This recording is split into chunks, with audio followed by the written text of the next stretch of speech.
வணக்கம் நண்பர்களே. இன்னைக்கு நம்ம காணொலி களஞ்சியத்தில் பார்க்க போகிறது ஒரு புளியோதரை ரெசிபி. அதுக்கு 200 கிராம் புளி எடுத்து கொஞ்சம் தண்ணி ஊற்றி அடுப்பில் நல்லா சூடு பண்ணி எடுத்துக்கோங்க. சூடான உடனே நல்லா கரைச்சி புளி தண்ணி எடுத்து வச்சுக்கோங்க. மசாலாவுக்கு கடாயில் 2 ஸ்பூன் மிளகு, 2 ஸ்பூன் கடுகு, 2 ஸ்பூன் வெள்ளை எள்ளு, 1/2 ஸ்பூன் வெந்தயம், கொஞ்சமாக கருவேப்பிலை எல்லாத்தையும் தனித்தனியாக ரோஸ்ட் பண்ணி எடுத்துக்கோங்க. அது காஞ்ச உடனே ஒரு பவுடர் பண்ணி வச்சுக்கோங்க.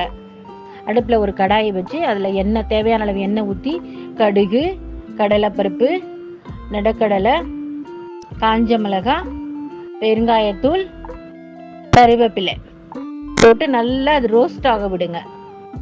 ஆனதுக்கு அப்புறமேட்டுக்கு கரைச்சி வச்சிருக்க புளி தண்ணியை ஊற்றி கொதிக்க விடுங்க. மஞ்சள் தூள், தேவையான அளவு உப்பு,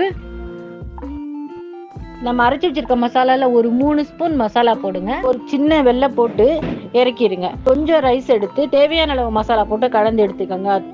அருமையான புளியோதரை தயார்.